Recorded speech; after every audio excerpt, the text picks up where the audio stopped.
Welcome back. We will be looking at one of the biggest issues when it comes to divisional performance measurement, and that is the controllability issue, controllability principle. The essence of it is that when you look at how do we measure the divisional performance, let's really focus on the divisional manager, right? And from there, everything gets cascaded down. So when we try to talk about this, let's refer to it as divisional managers performance.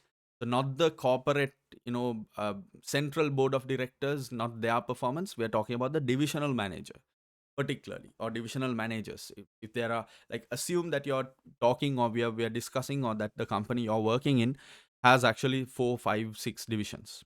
Assume that is the case, and maybe you're one of the divisional managers. That is the best way to understand this. Now, would you prefer, if you were a divisional manager, would you like it if the company rewarded you and measured your performance based on things that were out of your control? Obviously not. So this is the controllability concern generally. So one of the reasons why divisional structures was set up was also to address this, so that you can separate responsibility, and then you can address, measure, track, sign targets, and finally reward that specific performance to relevant to that particular division or that particular divisional manager. Now, uh, in of course, when you look at this, what we basically understand is that a business is made up of many key items. That is revenue, cost, and investments. These are the three things. You may call it assets, liabilities, etc. But it's all at its foundation. It's made up of the sales you make, revenue, what you have to spend to make that sales, cost. It can be long term costs, which in which case you may call it investments. And that difference is important, because costs in terms of operational to keep your daily business running, that's a different matter. Costs in terms of establishing your business, to generate capital or generate cash, generate revenue, that would be referred to as an investment.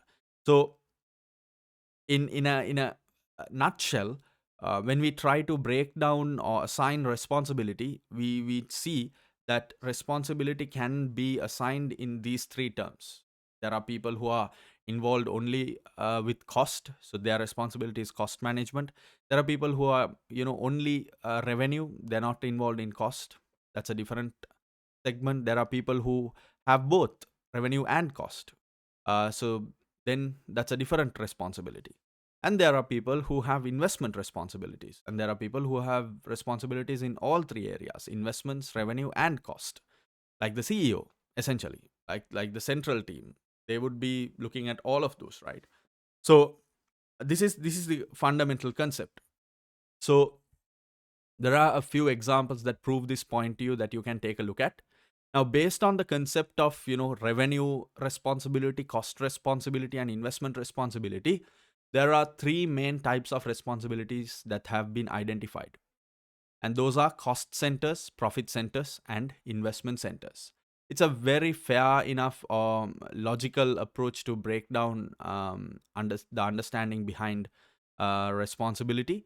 A cost center it's a division that incurs cost but has no revenue stream. So I would say, if you have any operational divisions that are only spending money, that are only, taking care of the expenses, and they don't have any revenue channels, they don't worry about the, incoming sales, none of that, they're not worried about investments, they're just worried about the cost, and that is their department, then you call it a cost center. Like, I would say HR, right? Human resources. Profit center is a division which has both costs and revenues. Both costs and revenues. So this is basically, sales and marketing. That would be a good example, because sales and marketing, their expenses would be the marketing. So they have to manage the marketing costs well. So this is a combined division, right? Sales and marketing, if you combine it. Sales is, the sales team would be taking care of all the, frontline sales, retail sales, wholesale sales, whatever, B2B, B2C, C2C, all of that, and trying to generate that top line revenue. So this is a division that has both revenue responsibility and cost responsibility. So you net it off and call it profit, right? Revenue minus cost is profit. And those kind of divisions are referred to as profit centers. Investment centers is divisions that both costs and revenue is involved in. But in addition to costs and revenues, they also have the authority to make investment decisions, capital related decisions. They have the authority to gain access to capital and to invest that capital where they feel right. That is purchasing non current assets, vehicles, etc. Now, what you have to understand is that these three divisions, if you are appointed as a manager to any of these three divisions, that the way the performance is measured, performance is tracked, targets are set, and rewarding is done will be different, because obviously you can't make a cost center manager, someone who is only related to cost, you can't reward them based on investment ratios. You can't, there is no performance to track, and it would be unfair and irrelevant to reward them based on factors that are out of their control, like revenue and investments. So that's the fundamental idea. As you can see, it's a very simple and straightforward idea.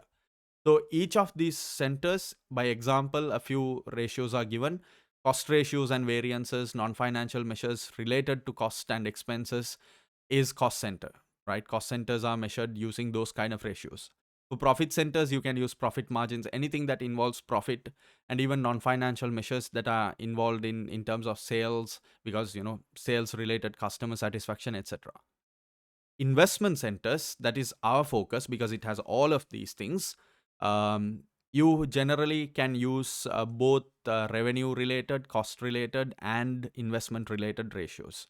So in the syllabus, the identification is that most commonly, especially back in the day when businesses was traditional, booming, started, and finance became a thing, the most prominent ratio, and still which is being heavily used, is ROI, return on investment. That's the ratio. So that's a financial metric. In addition to that, as time passed by, to make this, there were certain concerns with ROI. There were, obviously manipulation and things like that. Other measures have come into play, such as the residual income and economic value added. So what we will be doing in the next few segments is we will be positioning ourselves within an investment center. Right now that you've got the idea, we're going to look at you just think of yourself as an investment center manager. So our discussion will be around how do we measure performance of a investment center divisional manager. That's the gist of things. On that note, I'll see you soon. Thank you and good luck.